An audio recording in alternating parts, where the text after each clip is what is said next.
Okay, so here's how I went from this to this in 3 months to prepare for the TV show Survivor.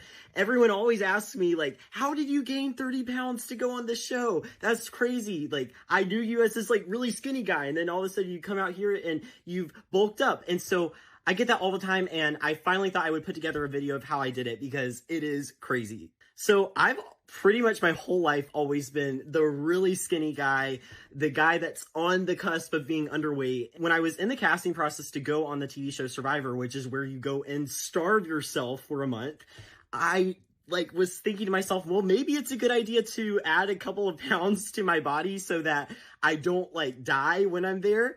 I had to figure out a way to gain weight at an extremely fast rate. And a lot of people are like, oh, that should be easy. You just eat desserts the whole time. But no, that wasn't my goal. I wanted to gain healthy weight that would help sustain me in physically taxing challenges on the TV show Survivor. And so I had 3 months to prepare, and I went from being 115 pounds to 145 pounds. I know it's crazy, 10 pounds a month in 3 months. So I'm going to go into some details of how I did it.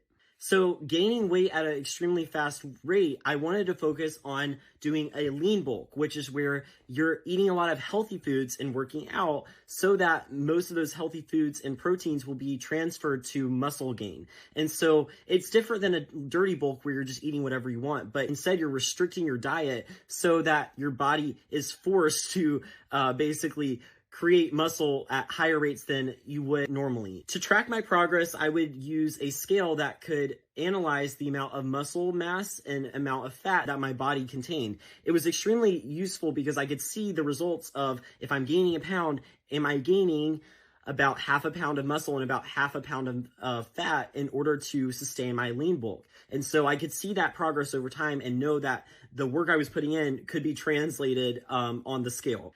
The next thing I would do is calorie count, and not just how many calories I was putting in my body, but what types of calories was I putting in my body. To start, I needed to learn the amount of calories I needed to maintain my current weight. And so I went to a website where I entered in some information about my age, my weight, etc. And so it would tell me, okay, here is your baseline maintenance calories. And so I think mine was around 2,200 calories is what your body needs in order to maintain its current weight. The next thing I needed to do was calculate the caloric surplus my body needed in order to have an excess of calories. So I wanted to eat 20% to 30% over my maintenance calories. So if that was 2,000 calories, 20% extra would be 2,400 calories. The other thing I would do is use a calorie counter app in order to scan barcodes of every single thing I ate and track the amount of calories I was putting in my body to make sure I met that caloric surplus that I was going for, as well as look at how much of each macro group I'm eating. I was on a 40-40-20 split where my body's eating 40% carbs, 40% proteins, and 20% fats. And that might not sound bad. However, 40% protein and 20% fats is extremely difficult, in my opinion, to eat with a normal diet in American culture. So I would go out of my way to make these gigantic protein shakes in order to meet the goals I had for my protein intake that day. And it was pretty difficult, let me tell you. Finally, I would get a variety of different types of proteins to first meet the protein standards I'd set for myself for the day, but also differentiate the types of protein I was putting in my body so that it could positively influence the muscle gain that I was going for.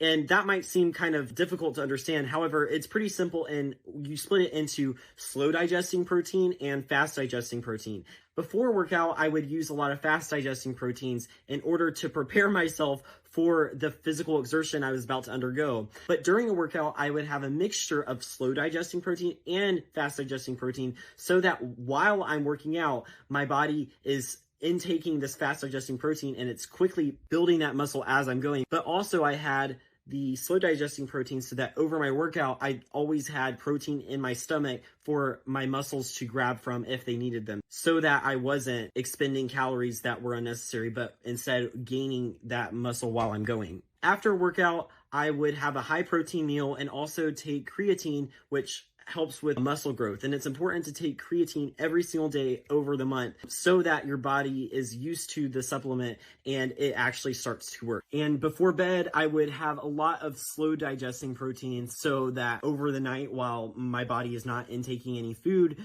I always have something to draw from. And I'm not even kidding, when I would wake up in the middle of the night and I would have a protein shake on the side of my bed so that I could always have food in my body. And it was not fun. Like, having this much food in your body, 20% over your maintenance, does not feel good. When I would go to bed, I would feel like I was about to throw up. Like, it was absolutely terrible. However, it is worth the time if that's the goal you're going for.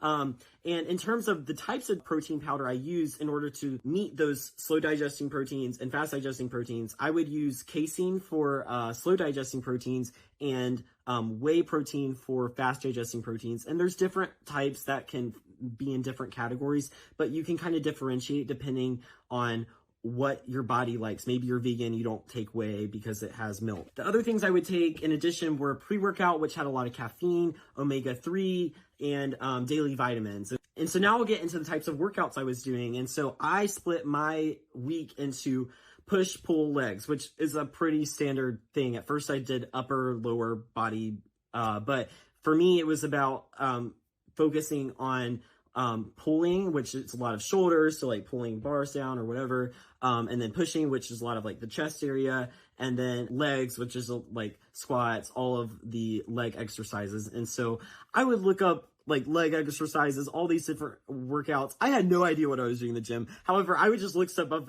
as I was going and be like, okay, this is what I do. And I would spend about an hour and really only focus on strength building exercises, because if I was doing any cardio, I was just expending calories that I would have to make up for in my diet. So it was more important for me to force my body to push itself and try to handle heavier loads than it was used to, so that it would build strength and propel muscle growth. Finally, this was the process for me, not for everyone else. It may be for you, it might not be, but most people are not training to go on Survivor, where you lose a lot of weight. So anyways, it worked for me.